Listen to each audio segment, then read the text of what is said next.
आज क्या है हमारे अंदर? परमेश्वर की सामर्थ, परमेश्वर के दिए हुए अधिकार। हमें पता है ये व्यक्ति कितना भी जोर लगा ले, पर प्रार्थना जब मैं करूंगा स्वर्ग से उत्तर आएगा, परमेश्वर मेरी लड़ाई लड़ेगा।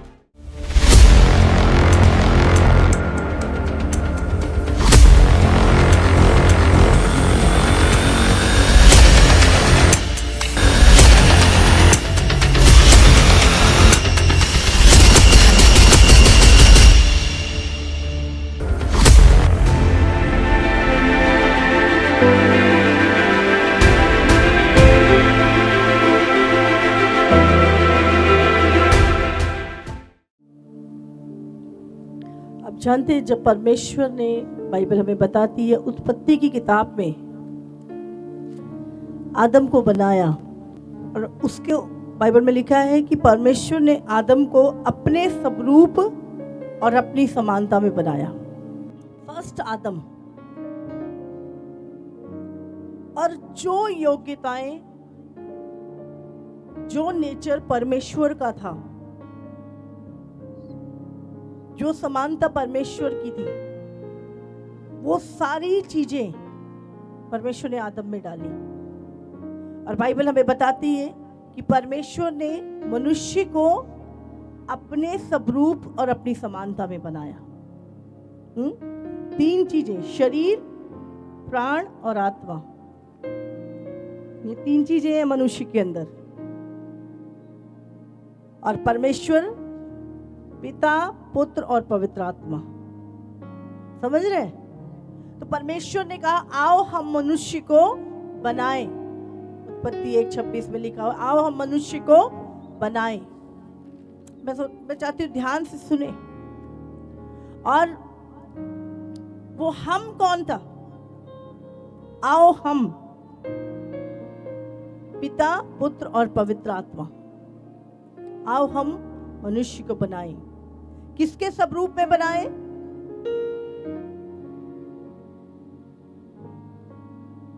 किसी जानवर के नहीं, किसी स्वर्गदूत के नहीं, किसी और करूब और किसी प्राणी के समानता में नहीं। आओ हम मनुष्य को, क्या लिखा है? अपने स्वरूप और अपनी समानता, समानता मतलब योग्यता में बनाए। और वो समुद्र की मछलियों और आकाश के पक्षियों और घरेलू पशुओं और सारी पृथ्वी पर और सब रेंगने वाले जंतुओं पर जो पृथ्वी पर रेंगते हैं अधिकार रखे। तब परमेश्वर ने मनुष्य को अपने, पहले कहा और फिर बनाया, मनुष्य को अपने स्वरूप के अनुसार उत्पन्न किया। अपने ही स्वरूप के अनुसार परमेश्वर ने उसको उत्पन्न किया, नर और नारी करके उसने सृष्टि की। और परमेश्वर ने उनको आशीष दी और उनसे कहा फूलों फलों और पृथ्वी में भर जाओ और उसको अपने वश में कर लो, और समुद्र की मछलियों तथा आकाश के पक्षियों और पृथ्वी पर रेंगने वाले सब जंतुओं पर अधिकार रखो। हालेलुया। परमेश्वर ने क्या दिया हमें? पहले अपनी स्वरूप और समानता में बनाया, और उसके बाद हमें क्या दिया? हर एक प्रधानताएं। अब जानते, समुद्र पे भी शैतान ने अधिकार कर रखा था, आकाश पे भी उसने अधिकार किया हुआ था, और पृथ्वी पर भी। लेकिन बाइबल बताती कि अब ये अधिकार परमेश्वर ने, सारी प्रधानताओं के ऊपर जो अधिकार है वो किसको दिया? मनुष्य को। आकाश के पक्षी ये नहीं, यहाँ चिड़िया फड़फड़ कर रही है, इनको अपने वश में कर लो। इतनी सारी चिड़िया कैसे वश में होंगी है? या मछलियां जो तैर रही है, इनको वश में, ऑलरेडी उनको तुम पकड़ सकते हो। तो परमेश्वर यहाँ पे ये बात नहीं कर रहा। जंगली जानवरों को, ऑलरेडी वो जानवर मनुष्य के कंट्रोल में। परमेश्वर बात कर रहा है यहाँ पर दुष्ट के अधिकारों की,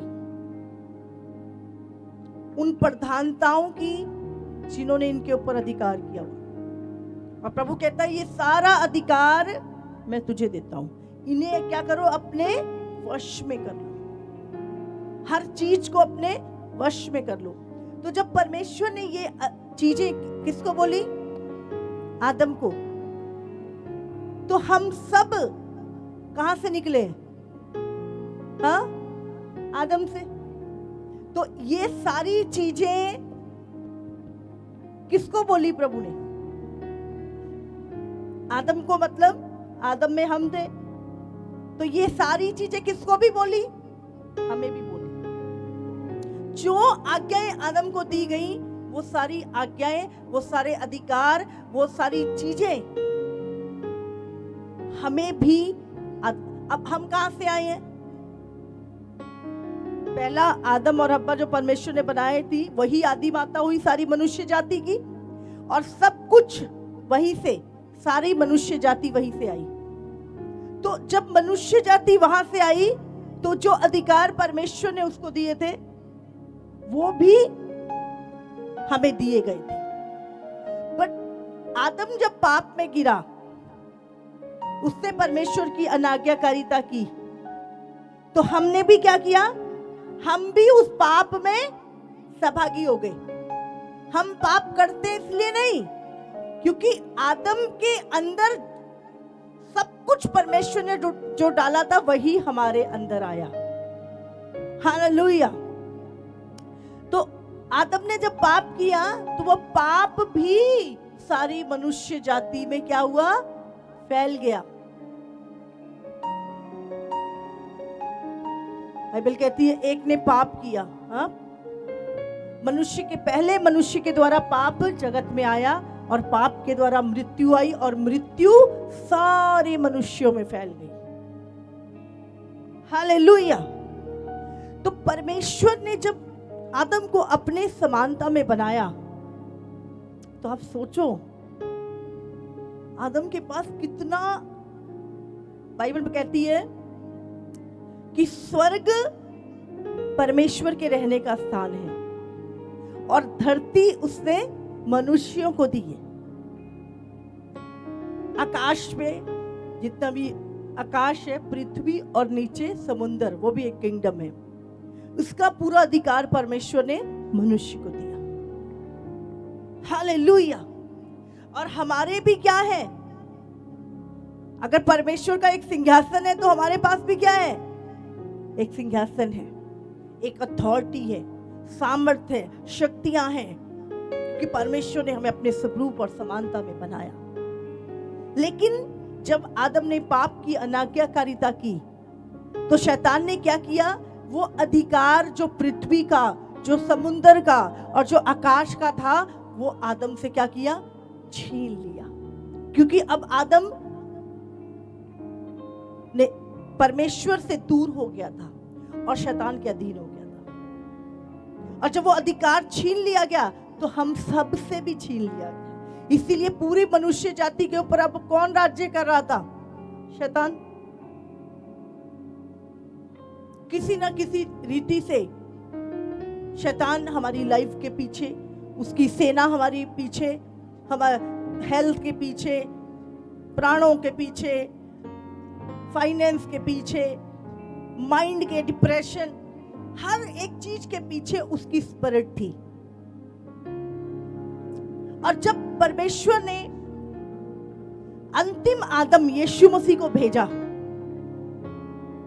अब ये जो पुराना मनुष्यत्व है, जो पाप का चला हुआ स्वभाव, पाप, शैतानी स्वभाव, जलन, नफरत, क्रोध, ये सारी चीजें जो शैतानी थी और जो आदम के अंदर थी, जो पाप थे, अब क्या हुआ, ये पाप इस अंतिम आदम जिसका नाम यीशु है, अंतिम आदम का नाम क्या है, यीशु, इसने क्या किया, इसके सारी चीजें अपने ऊपर ले ली।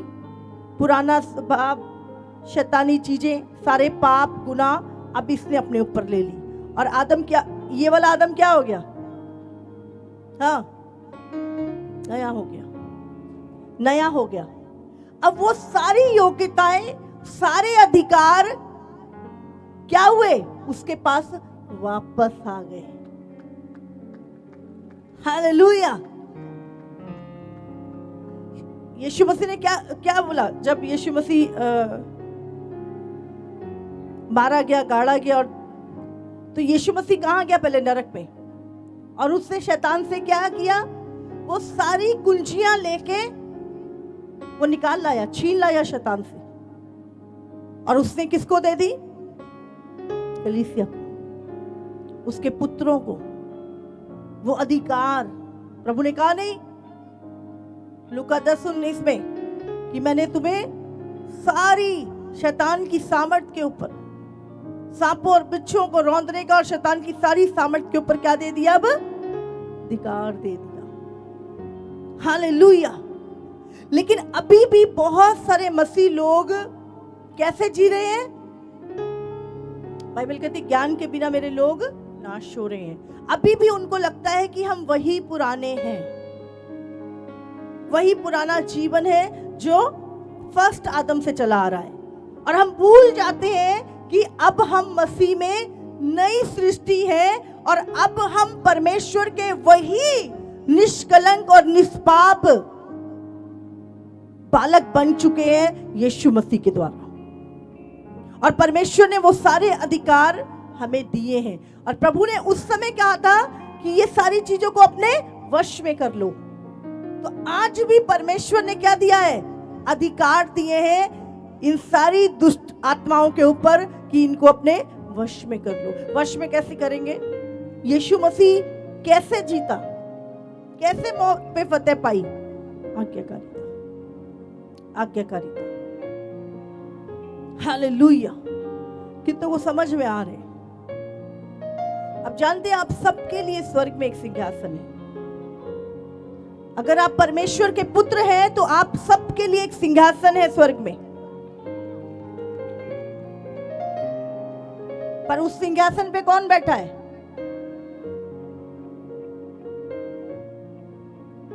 शैतान। वो नहीं चाहता आपको पता चले।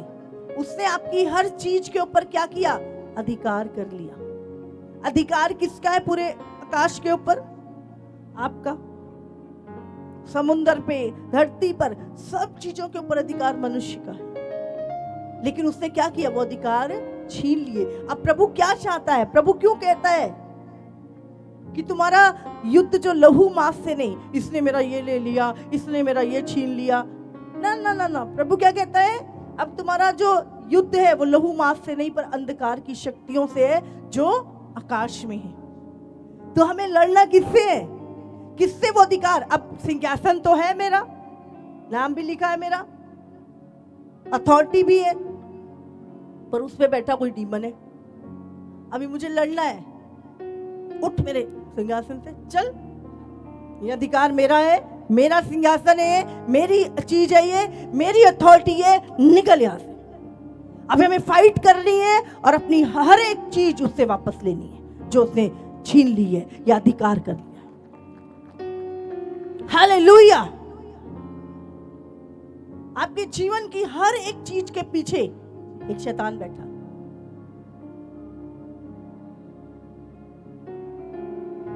परमेश्वर ने बीमारी बनाई, परमेश्वर ने तो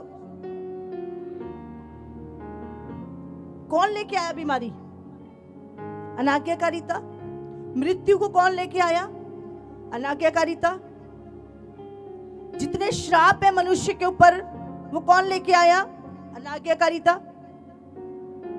तुम शैतान को नहीं बोल सकते, तुम्हारी अनाज्ञाकारिता इन सारी चीजों को लेकर आई है। कंगालपन, गरीबी, ये सारी चीजें अनाज्ञाकारिता। और अगर आज आप परमेश्वर के वचन के प्रति आज्ञाकारी हो, हर एक चीज तुम्हारी है, हर एक चीज तुम्हारी है। जब परमेश्वर के सोना चांदी तो हमारे पास नहीं, पर जो हमारे पास है, क्या था उनके पास? हाँ, सामर्थ थी, परमेश्वर की सामर्थ थी, परमेश्वर के अधिकार थे, वो हम तुम्हें देते हैं। आज क्या है हमारे अंदर? परमेश्वर की सामर्थ, परमेश्वर के दिए हुए अधिकार। हमें पता है ये व्यक्ति कितना भी जोर लगा ले, पर प्रार्थना जब मैं करूंगा स्वर्ग से उत्तर आएगा, परमेश्वर मेरी लड़ाई लड़ेगा। अब आप नॉर्मल नहीं है, अब आप शारीरिक नहीं है, संसारिक नहीं है, अब आप कौन है?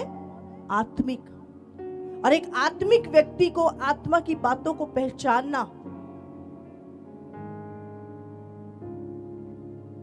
बहुत जरूरी है। अब आपको पता है इस चीज के पीछे शैतान है, ये बीमारी आई है, आप डरते नहीं हो अब, हाँ, आप घबराते नहीं हो लोगों की तरह। अब आप प्रार्थना कराते हो, मैं अभी प्रार्थना कराती हूँ, अभी अभिषेक तेल लगाती हूँ, अभी परमेश्वर इसको खड़ा करेगा। ये क्या है? ये आत्मिक होना है। अब आपका विश्वास परमेश्वर पर है, ये आत्मिक होना है। फिर आप फाइट करते हो, आप उपवास करते हो उन चीजों के लिए, आप लड़ते हो, उपवास, प्रार्थना, वॉरफेयर करते हो उन चीजों के लिए, और थोड़े दिनों बाद देखते हो रिजल्ट आ गया। हम इतने हैरान होते हैं, कई बार इतने हैरान होते हैं जिस चीज के बारे में हम सोच रहे होते हैं, या हम हल्की सी बात भी कर रहे होते हैं फैमिली में, हम देखते हैं परमेश्वर उस व्यक्ति को भेज देता है, या उस व्यक्ति से बात करता है, वो सेम बात बोल रहा होता है। हालेलुया। कैसे आप आत्मा में जीते हो, कैसे विश्वास के साथ जीते हो, कैसे आप जब सही चलते हो परमेश्वर का फेवर आपके आगे आगे चलता है, प्रभु के दूत आपके लिए कार्य करते हैं।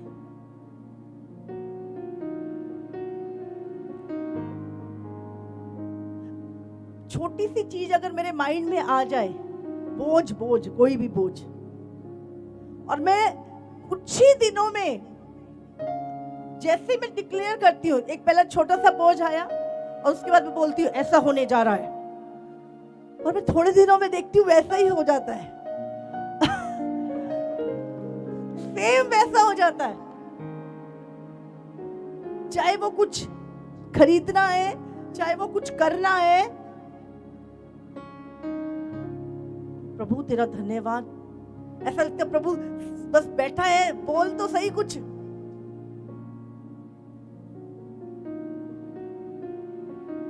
और ये विश्वास जब आप आज्ञाकारिता में चलते हो फिर आता है, फिर आता, आपको पता है होना ही है, होना ही है। हाँ, हम तो सही चल रहे हैं, हम आज्ञाकारिता में हैं।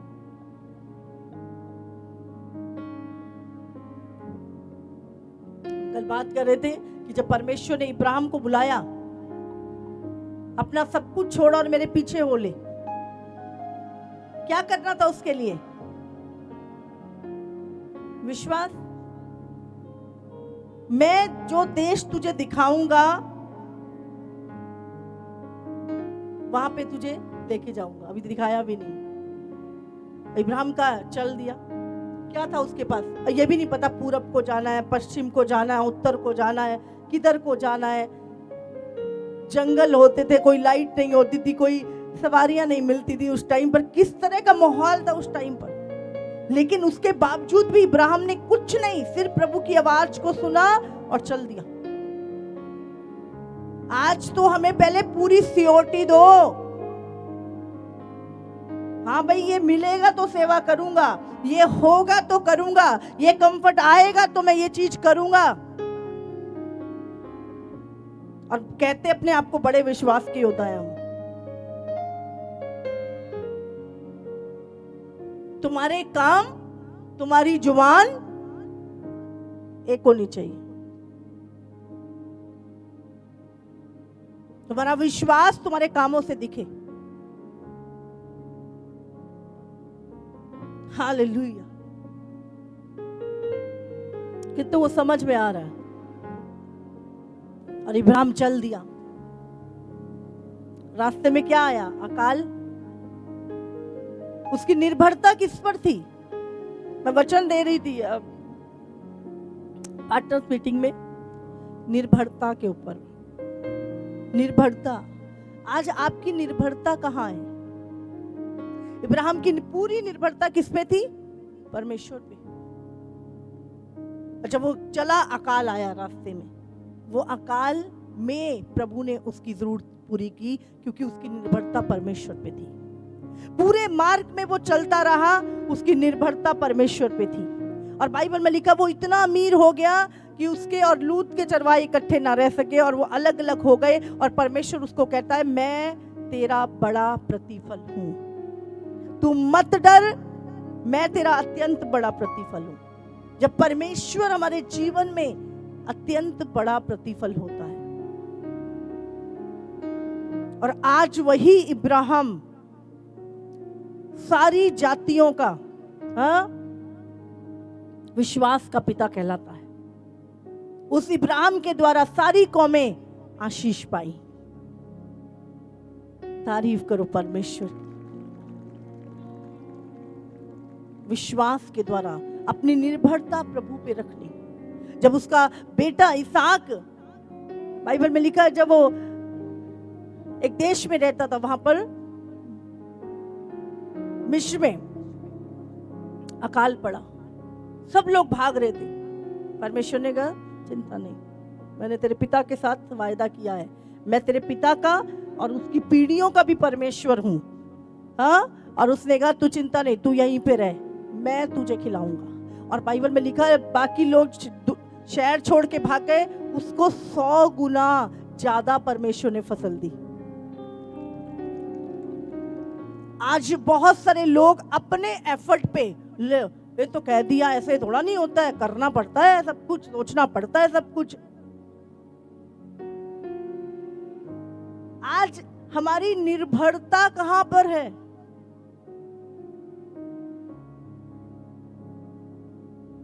जब मूसा उस इजराइलियों को छुड़ाने गया, उसकी निर्भरता किस पे थी? परमेश्वर के ऊपर। लाखों इजराइलियों को निकाल के ला रहा है, पता नहीं रास्ते में क्या खाएंगे, क्या पिएंगे, कुछ नहीं पता, कितने दिन का रास्ता है वो भी नहीं पता। किस पे थी निर्भरता? किस पे थी? परमेश्वर पे।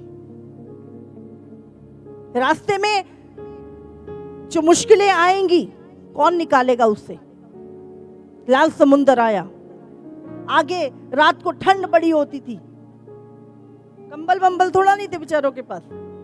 प्रभु आग का खंभा बन के सबको गर्माहट देता था। दिन में उस रेगिस्तान के रास्ते में गर्मी बड़ी होती थी, तपती थी वहां की धूप, जो रेत थी। प्रभु बादल बन के उनके ऊपर ऊपर ऐसे चलता था। जब उनको भूख लगती थी और वो अपने अगवे से बोलते थे, मूसा से कहते थे, मूसा कहता था प्रभु हाथ उठा के मन्ना उनके लिए बरसता था रोज। अभी रास्ते में जा रहे हैं, प्यास लगी है, आसपास कुछ नहीं है, एक छोटा सा पत्थर है। प्रभु कहता बोल इससे पानी देगा। चट्टान में से सोता फूट पड़ता है और सारी भीड़ उसमें से पानी पीती है।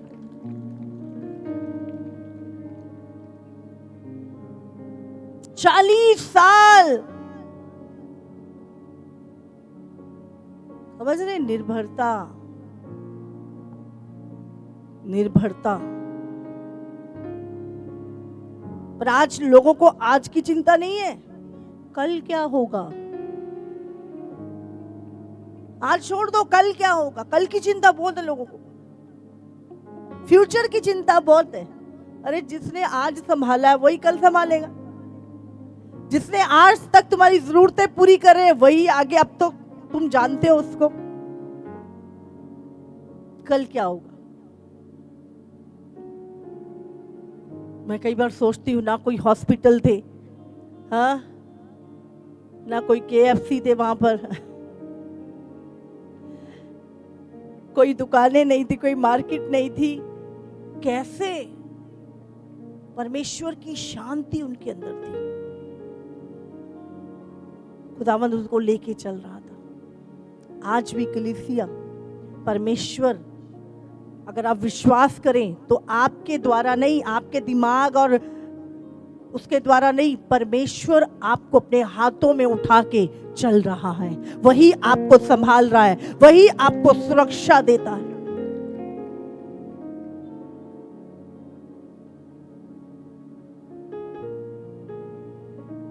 दो 2023 में बहुत सारे लोग किसी बीमारी में, किसी डेंगू में, किसी में मर गए, एक्सीडेंट में चले गए, आप जानते होंगे। लेकिन आप जीवित हो, आप सुरक्षित हो, आपके परिवार सुरक्षित हैं, क्योंकि आप आज्ञाकारिता में हो, क्योंकि आप परमेश्वर के संग संग चलते हो। इसीलिए आपकी सुरक्षा, आपका आनंद आपके जीवन में बना रहता है। प्रभु आपकी दुआओं को सुनता है। आज हमें लगता है जब हम परमेश्वर के साथ, बाइबल कहती है हनोक 300 साल परमेश्वर के साथ चला। आसान नहीं है। परमेश्वर एक भस्म करने वाली आग है, जरा सी गलती में ही वो याजक को खत्म कर देता था। और वो 300 साल हनोक परमेश्वर के साथ चला। ये छोटी मामूली बात नहीं है। हर समय परमेश्वर को क्या पसंद है और क्या नहीं, हर समय परमेश्वर के मुख को देखते रहना, हमेशा परमेश्वर की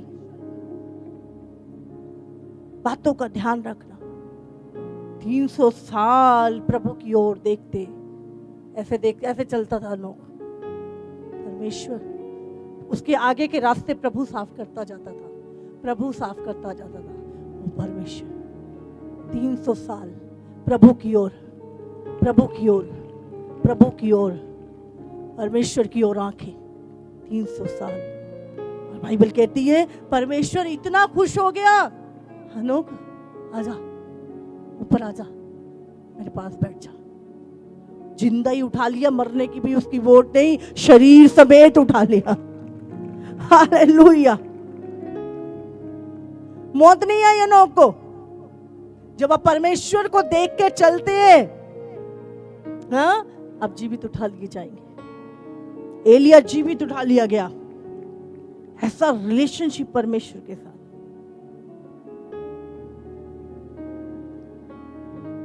आप जानते, जब प्रभु में आप लोग आते हो, आपके फ्रेंड, आपके अपने क्यों छोड़ देते हैं आपको?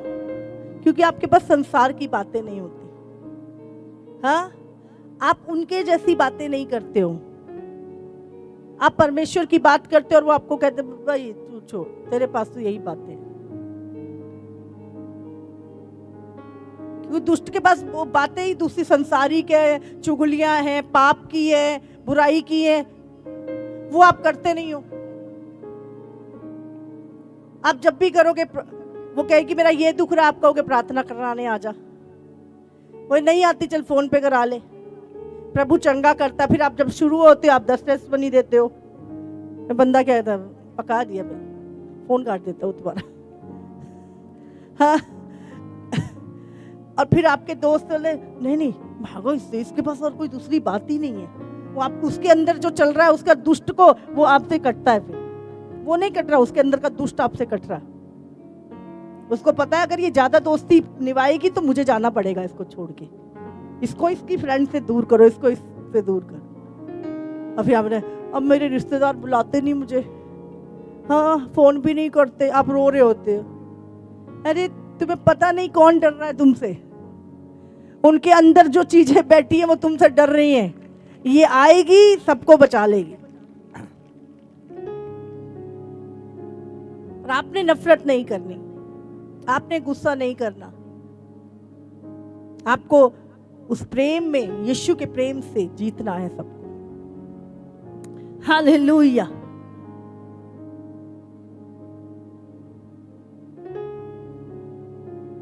समझ आ रही है आपको? तो मत सोचा करो भाई मुझे छोड़ दिया।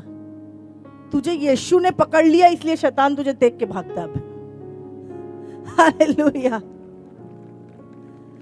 तेरे पीछे अब कोई दिखता है उसको, आ जान दे, आपके पीछे कोई दिखता है उसको।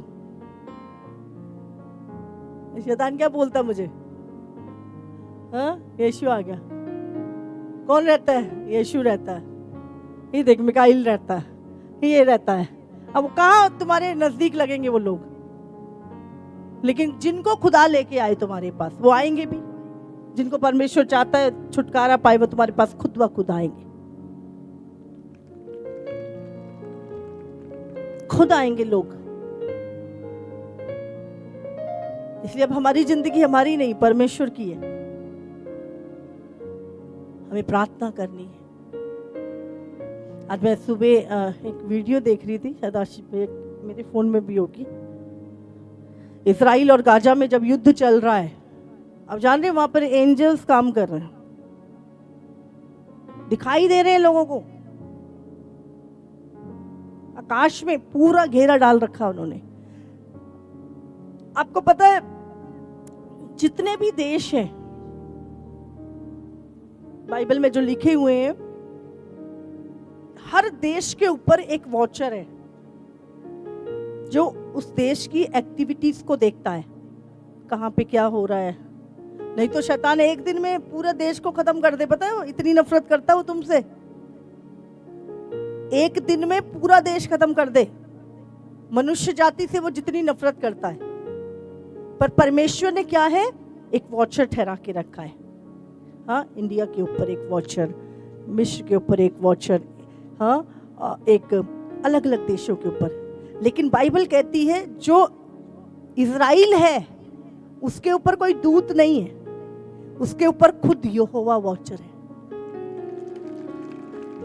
तो मेरी आंख की पुतली है ये, वो खुद देखता है। जब वो खुद देखता है तो ऑटोमेटिक है, एंजल्स, दूत उसकी रक्षा करती हैं।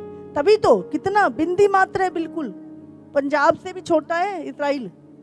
4-4 देश उसके खिलाफ लड़ रहे हैं इस टाइम पर, और सारे कितने सारे देश है जो उसके खिलाफ युक्तियां बना रहे हैं, योजनाएं बना रहे हैं उसको खत्म करने की। मतलब अगर आप नक्शे, पूरी दुनिया का नक्शा देखो तो आपको एक डॉट दिखता है, सिर्फ इतना छोटा। क्यों सब डरते हैं उससे? परमेश्वर का सिंहासन है स्वर्ग में, और वो अपने दूत भेजकर आपकी रक्षा करता है। बाइबल में भी लिखा है एक वचन, भजन संहिता 34, यहोवा के डरवैयों के चारों ओर उसका दूत छावनी किए हुए उनको बचाता है।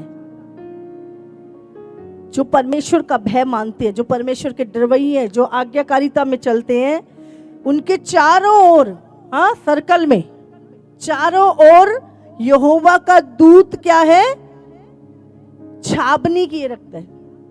उसके दूत क्या है, छावनी किए रखते चारों तरफ, आपको कोई छू नहीं सकता। हालेलुया।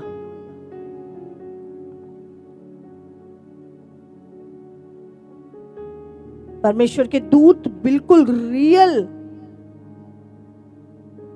आप देख सकते हो, मिल सकते हो, आप गवाहियां सुनते हो रोज, खुदा के बड़े बड़े दूत यहां पर।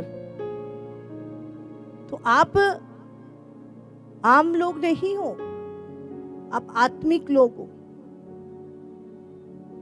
आप एक आत्मा हो। और जब आप परमेश्वर में, यीशु मसीह के वही उस लहू से धोके साफ होके परमेश्वर की संतान बन जाते हो, वो सारे अधिकार आपके पास होते हैं। फिर आपको बोलना है, दुष्ट आपको छोड़ के जाएगा, क्योंकि उसको पता है ये परमेश्वर का पुत्र है, ये परमेश्वर का निष्पाप निष्कलंक वो लहू से धोया हुआ पुत्र है। हालेलुया।